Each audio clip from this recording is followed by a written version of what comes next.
बैसाख के महीने में एक पकवान बनता है शंकर जी का।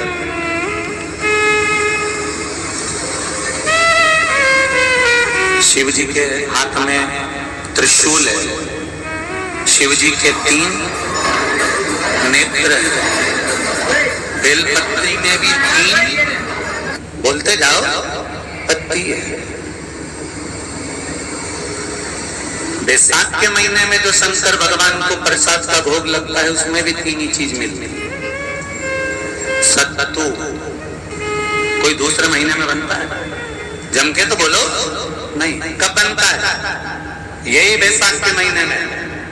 चने की दाल, गेहूं और जौ, इन तीनों को गलाकर सेक कर जो सत्तू तैयार होता है, इसी बैसाख के महीने में परशुराम जयंती के दिन या अमावस्या के दिन या पूर्णिमा के दिन शंकर भगवान को समर्पित होता है और भगवान विष्णु को समर्पित होता है।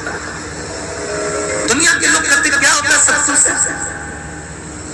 सास अपनी बहू से कहती है बेटा सत्तू बना ले, थोड़ा सा सत्तू बाजार से ले आना, 10 रुपए का खरीद कर ले आना। आज सत्तू, आज पर पूजन करेंगे सत्तू की, अच्छे तकिया है, थोड़ा सा पूछ देंगे, थोड़ा सा भगवान को भोग लगा देंगे, सत्तू का लड्डू बना लेंगे। बोलो रही चीज सही है कि गलत है?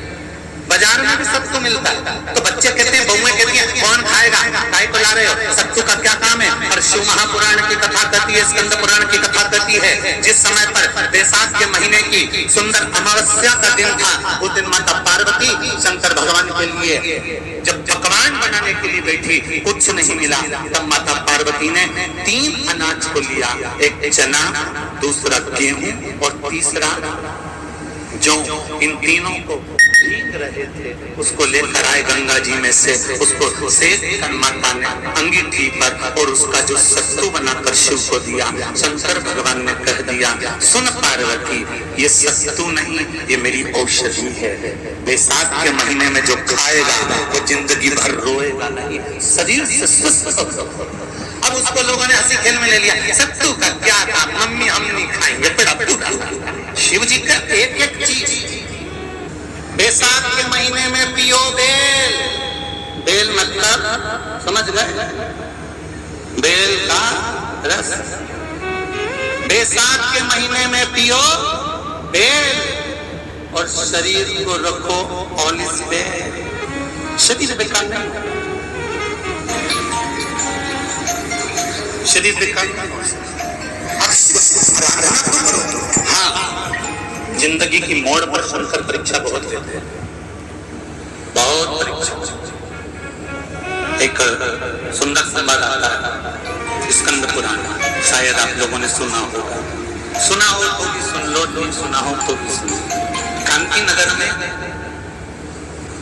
राजा श्रियाजी रहते थे, उनकी धर्मपत्नी का नाम था चांगुणा। क्या नाम उनका? चांगुणा। चांगुणा शिव भक्ति में लीन रहती थी, उसे शंकर की भक्ति के सिवा कुछ सुहाता ही नहीं था, शिव आराधना के सिवा उसको कुछ भाता ही नहीं था। दिन भर शंकर की शरणागति करना, शिव का स्मरण करना, शिव भक्ति में डूबे रहना। शंभो, शंकर कह रहे, माँ उमा से, माँ पार्वती से मेरा महेश, मेरा बाबा भोलेनाथ, मेरा बाबा विश्वनाथ, मेरा त्रिकालदर्शी कैलाशी अविनाशी कह रहा है कि हे पार्वती,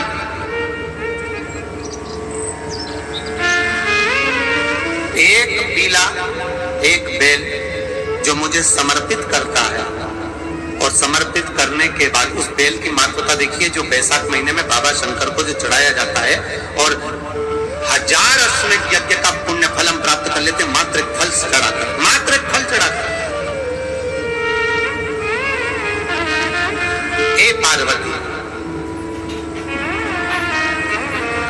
संसार का मनुष्य जब मुझे वो बेलपत्र समर्पित कर, वो बेल का फल समर्पित करता है, पार्वती वो फल जो मुझे चढ़ता है, फिर मैं भले नर्मदा के जल से निकला हुआ कंकर शंकर क्यों ना हूं, फिर चाहे मैं गंगा के जल से निकला हुआ कंकर शंकर क्यों ना हूं, चाहे फिर मैं यमुना के जल से निकला हुआ कंकर शंकर क्यों ना हूं, चाहे मैं सरयू के जल से निकला हुआ कंकर शंकर क्यों ना हूं, चाहे मंदाकिनी के जल से निकला हुआ कंकर शंकर क्यों ना हूं। हे पार्वती, फिर जो भी शिवलिंग पर वो बेल समर्पित होता है वो बेल उठाकर जीव अपने कार्य में ले सकता है। ये माँ उमा से कह रहा है। तो उस बेल की महत्वता जानेंगे। अब अपन उस बेल को जानने के लिए वापिस स्कंद पुराण में चले तो स्कंद पुराण में लिखा हुआ है कि जो बेल बैसाख के महीने में शंकर को चढ़ाया जाता है वो बेल का फल उठाकर रख लिया जाता है। बैसाख के महीने में उस चढ़े हुए, बाकी का आपको बेल का फल खाना हो तो बात दूसरी, पर चढ़ा हुआ जो बेल का फल है वो पूरा बैसाख नहीं खाना। बैसाख के बाद में अगला जो महीना आए उस महीने के अंदर उस फल के अंदर का गुर्दा निकालकर उसको सुखा लीजिए और सुखाकर जिस व्यक्ति को पथरी की बीमारी हो और जिस व्यक्ति को पेट में बहुत भोजन पचता ही नहीं है, पूरा शरीर पाचन क्रिया बेकार हो गई, उस व्यक्ति को केवल 7 दिन तक शंकर पर चढ़ा हुआ वो बेलपत्र प्रदान कर दीजिए। पथरी भी बाहर और पाचन क्रिया भी ठीक, जिंदगी भर तकलीफ नहीं। उस बैसाख में उस फल की इतनी महत्वता बाबा भोलेनाथ स्कंद पुराण, लिंग पुराण, नर्मदा पुराण, पद्म पुराण के अंतर्गत, शिव महापुराण के अंतर्गत वर्णन कर उसकी महत्वता। वो बेल का फल साधारण नहीं हो सकता।